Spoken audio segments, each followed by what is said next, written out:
Today, as I make this part 2 of our post-colonialism unit, I'm reminded that our world is haunted. Now, I'm not a believer in ghosts. I'm not talking about specters and spooks and things like that. I'm talking about how history haunts us. Sometimes it's our own personal history, and sometimes it's the history of a whole group of people. And as that people or that country tries to move forward, very often they're held back by ghosts from the past. And today we're going to talk about a place that is very much haunted by ghosts from the past, and that is India. So this segment of our post-colonialism unit sometimes will feel very sad and somber and even a little bit scary, because it shows us what can happen when we let our divisions tear us apart, when we let our differences make us into enemies. So we need to go back and we need to look at how India went from being colonized to being a revolutionary land that inspired revolutions around the world, to being a post-colonial world that seems to just be caught in a loop, and it seems to be haunted. So we're going to talk first about the title of this segment, and it's called The Divided Lotus. And what you might know already is that the lotus flower, it's a flower that is indigenous to Southeast Asia. It grows all over Asia, especially we think of places like China and India. And it's become a symbolism of Buddhism. And as a part of that, it's a symbol of enlightenment and an opening up of your mind to higher truths. Now, I'm not trying to emphasize the religious origins of the flower, but I want us to realize that the lotus is it's a spiritual symbol. And what I want us to think about now is that a divided lotus means that there are different spiritualities, different religions that tear people apart. We've already seen how this happened in Ireland, and that's not the only place it happened, but that's maybe the most notable. And I've compared Ireland and India because of this religious tension. But now we're going to focus on how the excitement of Indian independence turned into a nightmare and the horror of Indian division.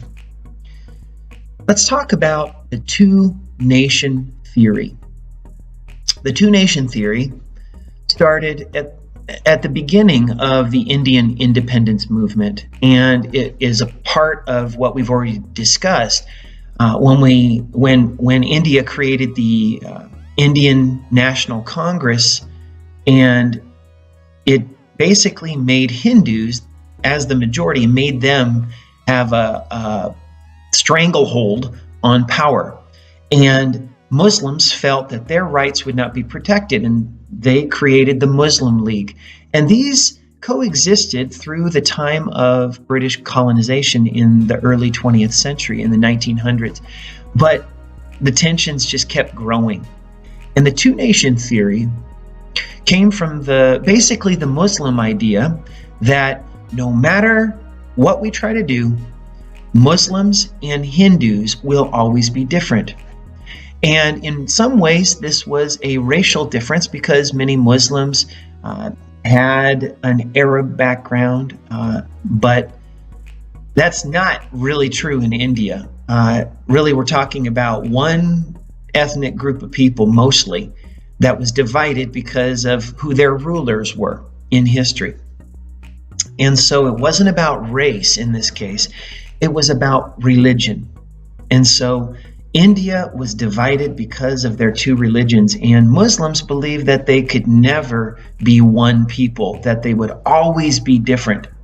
If you understand the Muslim religion called Islam, you understand that their idea is to be completely pure and completely separated from infidels, people who are not faithful to what they believe is the one true faith.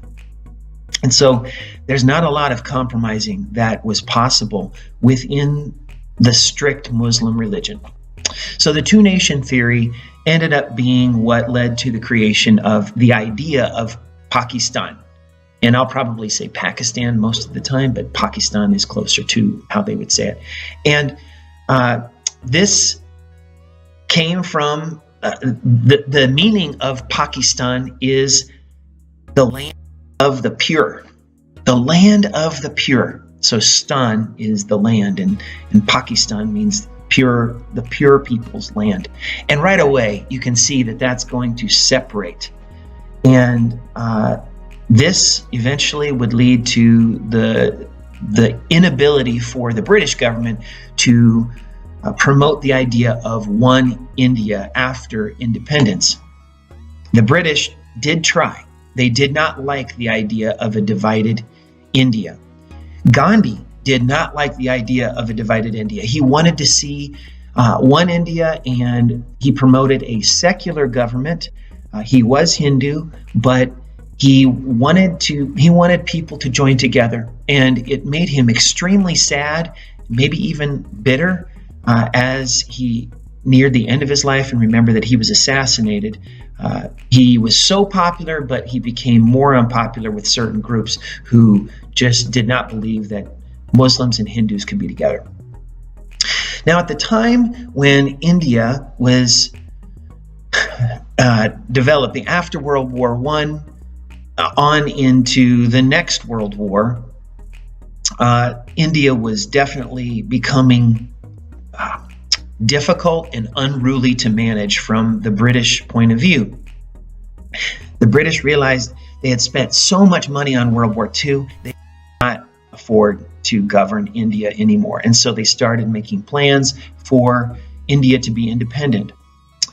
The British Prime Minister after Winston Churchill was Clement Attlee, and he was a believer in Indian independence, probably from a very practical stance. He realized that the UK could not control India anymore, money-wise. They didn't have the money to do that. And so he wanted to promote the idea of an independent India. Another important figure was the Viceroy of India. Remember that when Queen Victoria took over India, and this was after the Sepoy Rebellion, Victoria came in and said, East India Company, you're not doing the job. You can't control India. She became the Empress of India, and her representative in India was called the Viceroy. Think of the Vice President kind of represents the President, so the Viceroy represents the Roy, or the King. That's the French word for king. And so the Viceroy was Lord Mountbatten.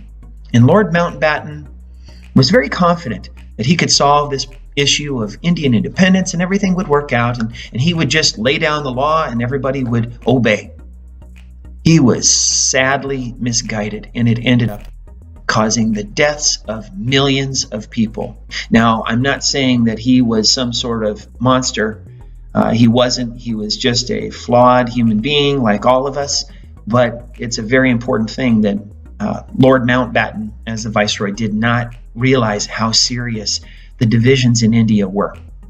Now, one figure that we also need to know is a part of the Indian National Congress and a very influential politician. His name was Sardar Patel. Sardar Patel was basically ready to accept a divided India. And he butted heads with the Muslim leader, and we've already learned about him, Muhammad Ali Jinnah. Jinnah was the Muslim leader. He was the head of the Muslim League, and he was a very influential politician. And Patel and Jinnah had very different ideas of what should happen.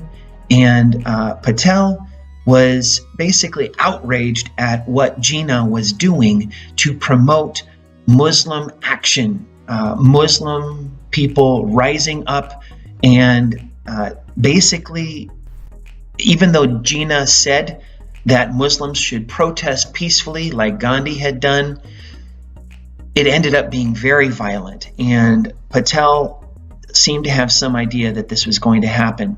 But in the end, he accepted that India was going to be divided, and one of his most famous statements was, "It's better to have one division than many divisions, where every little group in India breaks up and we have chaos and disaster." Now, Gandhi, we said, did not support the division of India into Muslims and Hindus, but basically all the nationalists, all the people who were concerned with India as a nation, and that meant Patel. It also meant Jinnah, because Jinnah was thinking, okay, well, we'll make sure that Muslims have their own nation, and there were other groups, the Sikhs, the Untouchables were a group. They all came together as nationalists and said, we are going to support the division of India, the partition of India. But Gandhi did not accept that. Eventually, he just kind of withdrew, and he went to do good things to help people. But there's just such a sense that his dream was not really realized.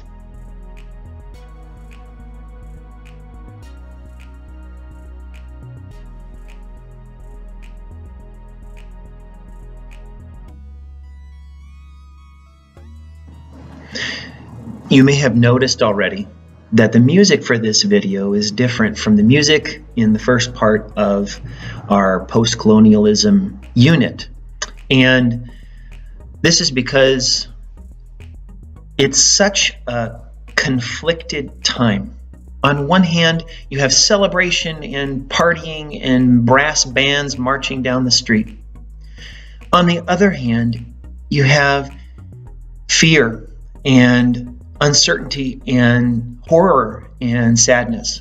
And so my shift during this segment really emphasizes what happened in India. And I don't want the music to distract us from the reality of what this period of partition was all about. The name given to the dividing of India between Hindus and Muslims is called the partition, and it took place in 1947. To be clear, it was August 14th and 15th at midnight, 1947. So right away, if you remember your years for World War II, you know that World War II started in 1939, although some people would say it started earlier with Japan and China and Italy and German aggression. But 1939 is when we say World War I started, and 1945 is when it ended. And it changed everything. We know that the atomic bomb dropped on Hiroshima and then Nagasaki. That changed everyone's thinking about the world. It's a clear dividing line in history. It changed empires.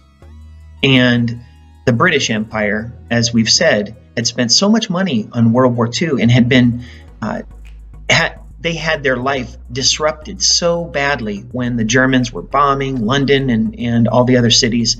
And they didn't want to mess around with other people's problems anymore. Unfortunately, they had been messing around with other people and their problems for centuries, and it's not easy to get out once you're in the middle of it. So World War II was a sign of what was coming, the destruction and the fighting and the violence that was coming. And many people probably thought, they hoped that they could leave violence behind after the end of World War II. But during World War II, Indians were realizing that they were second-class citizens fighting for the first-class citizens, the British, who controlled their country. And they had done this in World War I faithfully, but since that time, it was all about broken promises.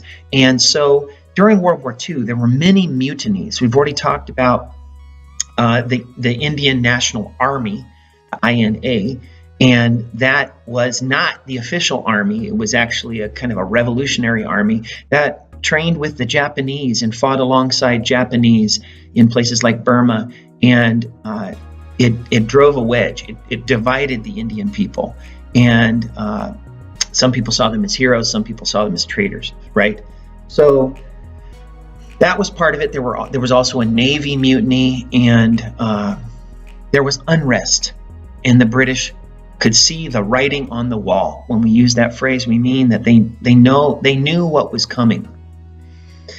In 1946, the leader of the Muslims, Jinnah had seen that it was not going to work to have one India in his mind.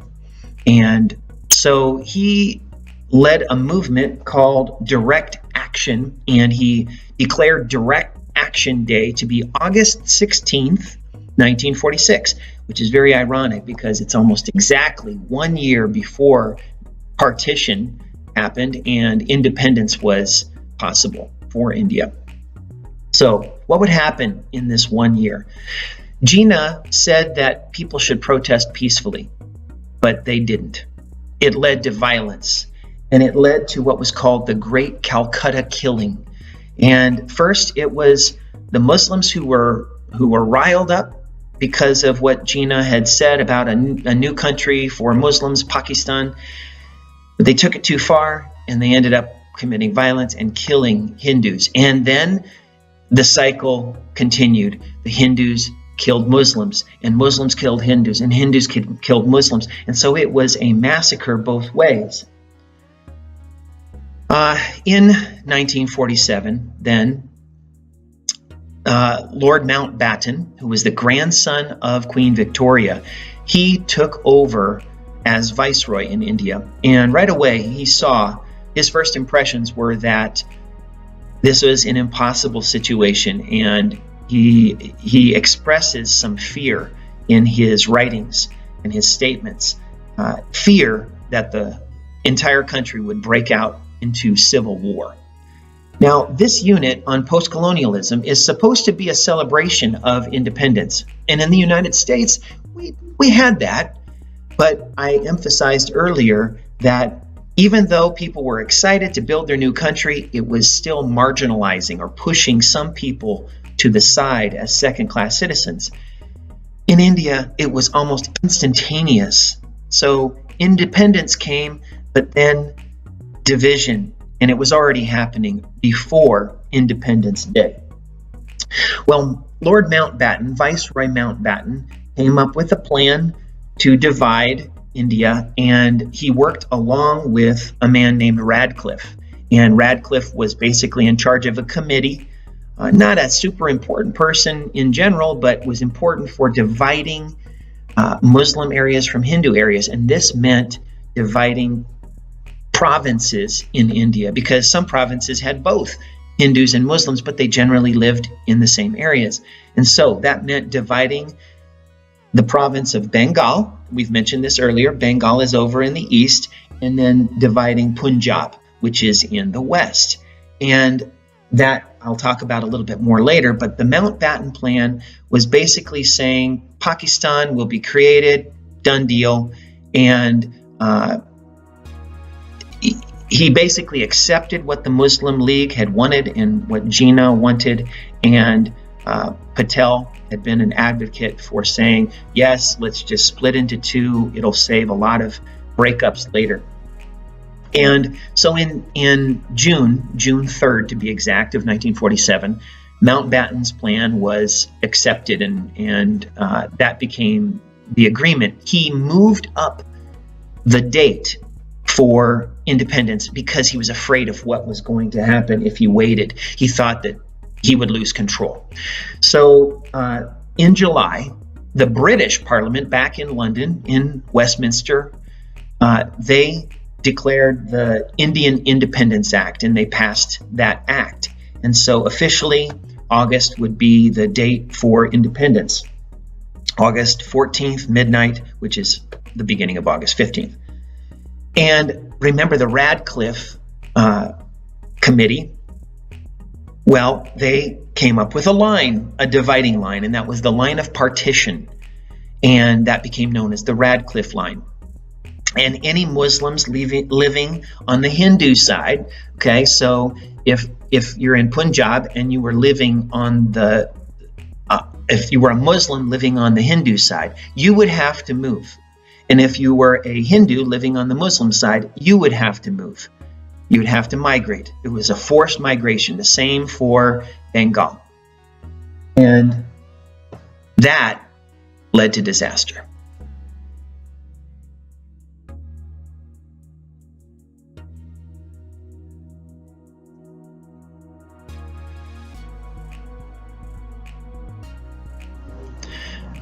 Let's discuss now more completely the divided provinces, specifically of Bengal and Punjab, but there were other provinces that were affected as well.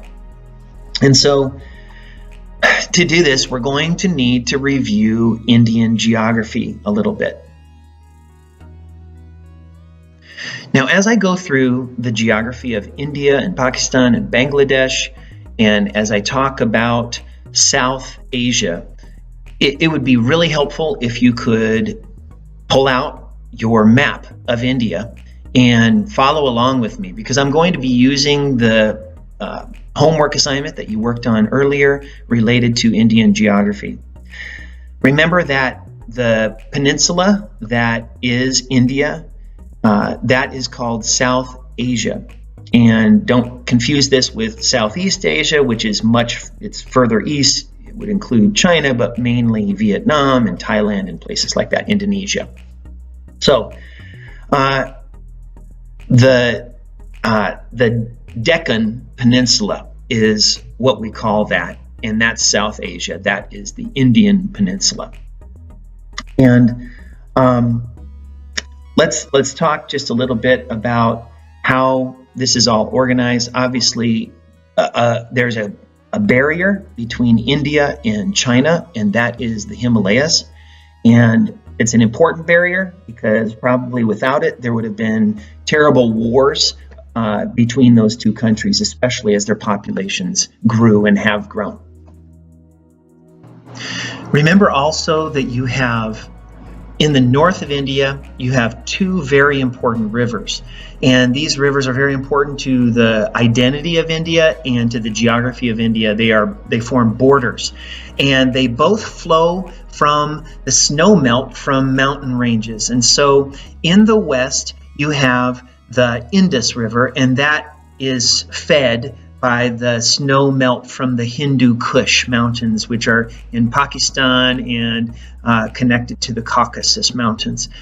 So that's the Indus River. That's as far as Alexander the Great got when he was conquering everything for his empire. He got to the Indus River and then he died.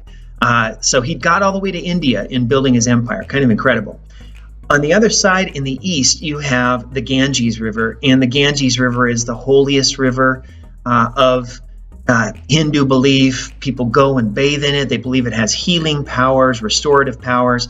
It's very filthy, but they gladly, joyfully bathe in the Ganges. And so the Himalayas are what feed the Ganges. And so again, you have the Hindu Kush above the Indus and the Himalayas above the Ganges. Down below, remember, you have that other side, the Deccan Peninsula, and the Deccan Plateau is what's in the middle, in the interior, and it's high flat land. That's why, the whole peninsula, the triangular nature, is the Deccan Plateau or Peninsula. And again, so you have the two rivers on top and the Deccan Plateau Peninsula down below.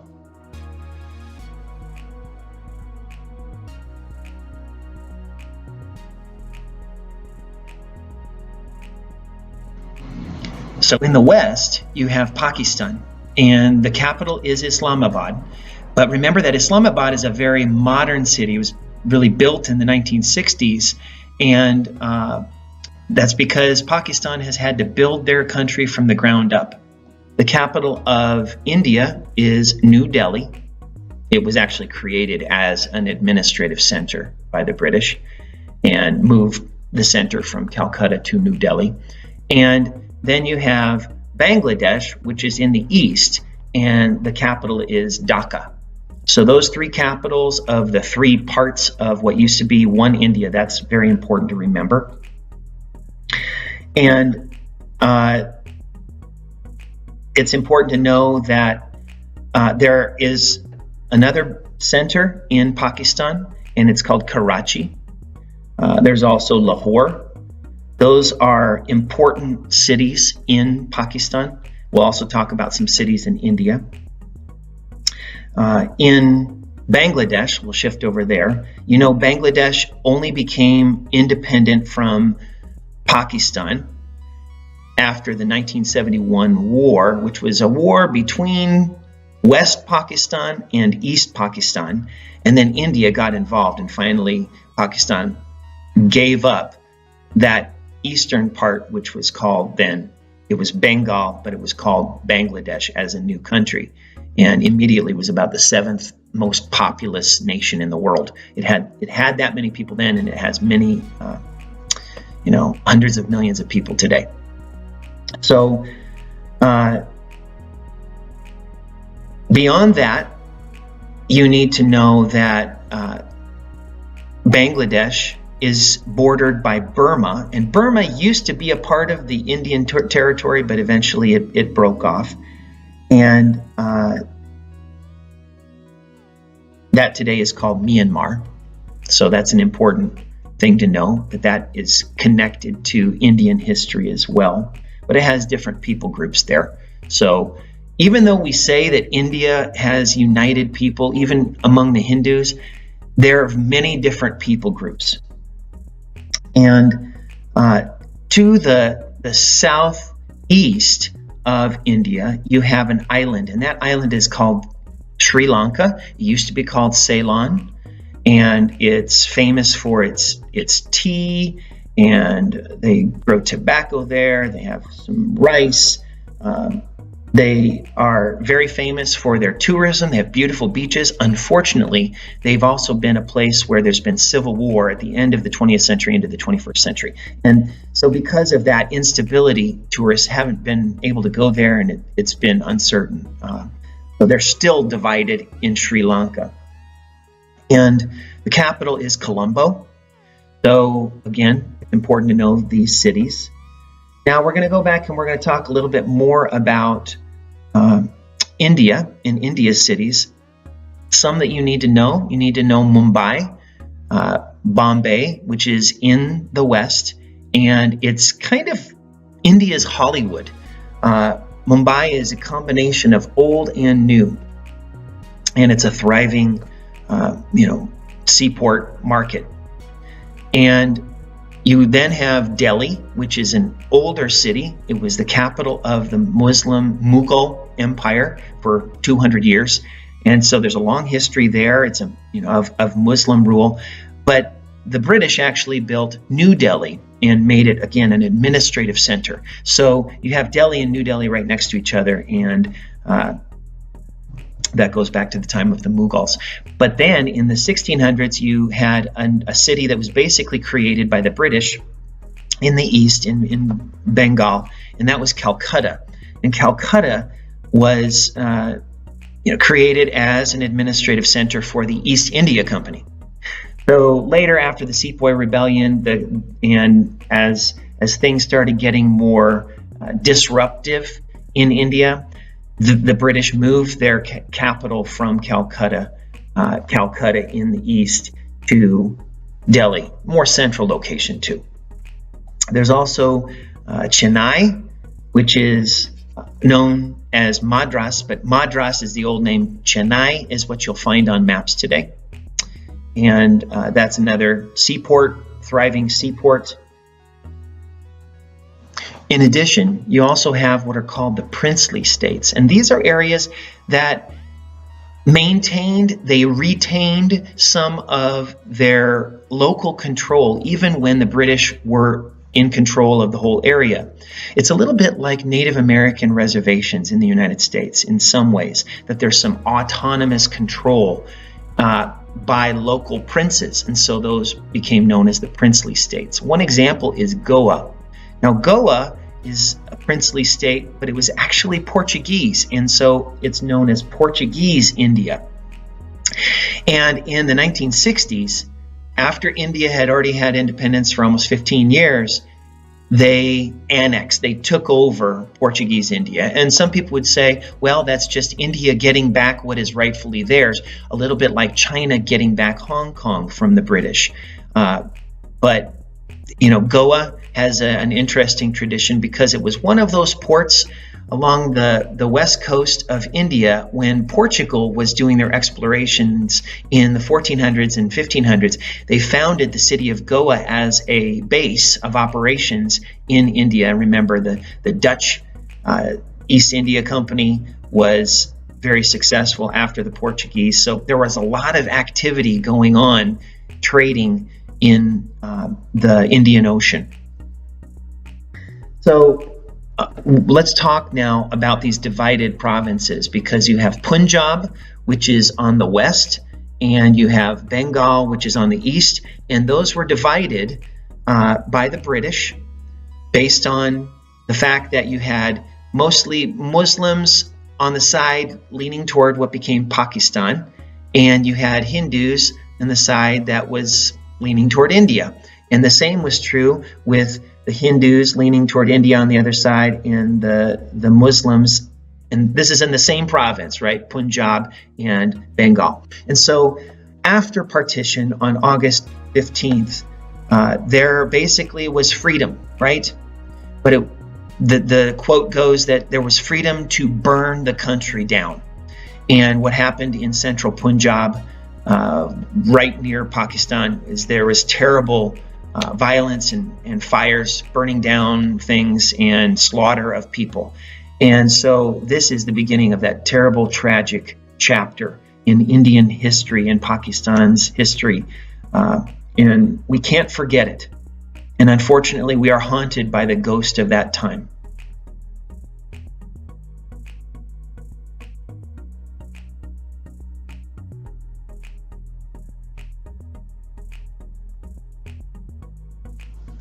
So Partition Day came and was a day that people look forward to.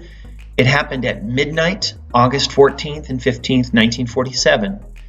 And there were fireworks, there were celebrations, especially in the capitals, in Karachi and because back then it was Karachi, and in Delhi. And they were celebrating this independence and the fact that they had their new homelands. But in the other areas, people were crying and screaming, and it was not a happy moment. It was the end of the British Empire in many ways, because even Gandhi had said, once India ceases to be a part of the British Empire, the rest of the world will follow. The rest of the empire will follow. And that came true, because India's revolution, which was fairly peaceful, and their independence inspired independence movements all over Africa. So that was the next chapter, which we've already talked about a little bit in our last unit. And so this period of partition is a time of communal violence. And that's just, it sounds like an oxymoron. It sounds like a paradox or a contradiction, because communal should mean that people share things and have common bonds. But violence means that they are hurting their own brothers and sisters, and most of all neighbors who were different from them, mainly in religion. So there was communal violence, and eventually there would be ethnic cleansing. That is a modern term, but it's what was happening, based on religion, but also based on race. And if you were different from the majority group, you could be killed, and at the very least, you would be pushed out.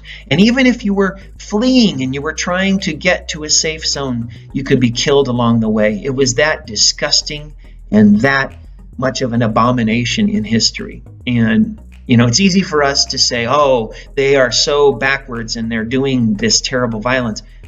And we need to look at ourselves and realize that we have had the same kinds of episodes of violence in our own country and the same kinds of massacres. Maybe not with the same numbers, but what happened during this time is you had 10 million people displaced. You had 4 million Hindus and Sikhs, and they had to leave the east and go to what was the west, essentially. And you had 6 million Muslims who had to go from okay, I had that backwards again with my hands, sorry. So the Hindus had to leave, and they left the west, and then the Muslims had to leave the east and go to Pakistan. And so this is the tragedy of the partition. And fortunately, we have eyewitness accounts. I'm not happy when I read them, and no one should be, but it's very important to know that there are well-documented accounts of exactly what happened. There's also a novel that was written called Midnight's Children. You can probably guess Midnight's Children has to do with the midnight partition and what happened next.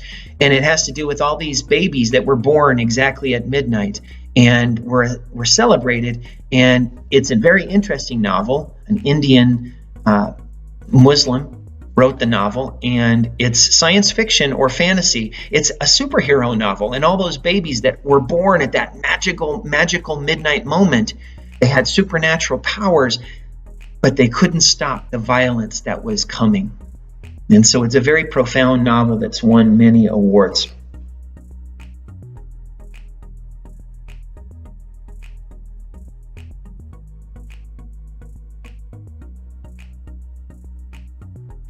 Finally, we need to talk about Pakistan and India today, or at least since partition, and what has happened in this post-colonial period.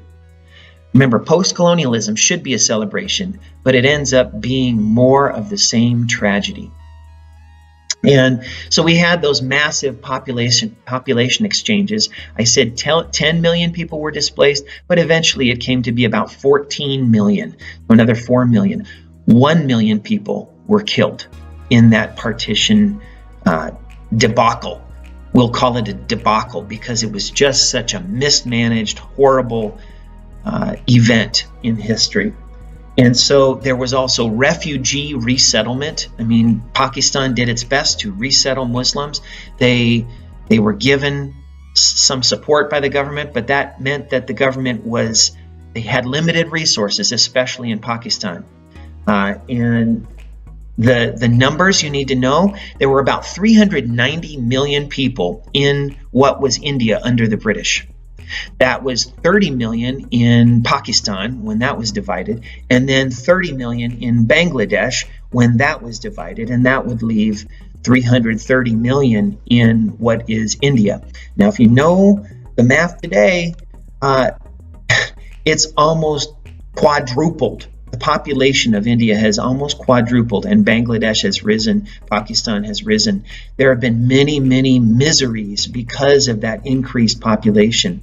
Part of this came about because people were striving to feed India and help India, and the Green Revolution happened with scientists trying to get crops to produce more yields. And so that started in Mexico, believe it or not, with new kinds of seeds planted, and they produced more food to feed hungry people. And this happened in India and Southeast Asia. And so rice, for example, was able to feed more people. But that also led to more population and more misery. And this is a problem we have not solved. We need to pay attention to this growing populations around the world. Between Pakistan and India, just because they had a dividing line, that didn't drive away the ghosts of what had happened and the violence and conflicts over centuries and thousands of years. And so eventually there were wars between Pakistan and India. Specifically, you had one in 1965 and one in 1971, fighting over the land of Kashmir. Now, Kashmir it's kind of straddling Pakistan and India, and it's still a disputed territory today. India controls about 60%, and Pakistan controls about 20%, and the rest is controlled by China. So it's not only an area that's disputed by Pakistan and India, but also by China, and it's an area of high elevation, and it's also an area that has been holy over the centuries. Goes back to before Christ, in about 200 BC. You had a king in India named Ashoka. Ashoka was actually a Buddhist king, and he became a Buddhist, and he became kind of a pacifist after seeing his own armies slaughter hundreds of thousands of people. And he changed, and he planted like markers throughout his empire, promoting the idea of tolerance and peace. And so he was a main figure in developing Kashmir, and so there's a lot of symbolic value both for Indians and for Pakistanis who remember this king who is a part of ancient Indian history. And so Kashmir is a hotbed of revolutionary activity today and guerrilla fighting, and you will still hear reports in the news that soldiers have been killed in Kashmir. It led eventually to India and Pakistan developing nuclear weapons. And we can, right there, we understand how deadly and terrible and how much of a Holocaust this would be if Pakistan and India would actually use nuclear weapons on each other. Now, if you want to find out more about this partition period, this post-colonial period in India and Pakistan and Bangladesh, you could go to the 1947 Partition Archive at UC Berkeley. And it's easy to find that online. And these are first-person accounts. They are primary source documents. So if you ever are doing National History Day, this is a prime place where you can get primary sources, and you could do amazing projects related to the triumphs and tragedies and the changes that happened through partition in India. Thank you for listening. Thank you for thinking deeply about these things, and for praying for the people of Pakistan and India that they can have peace, the peace that passes human understanding.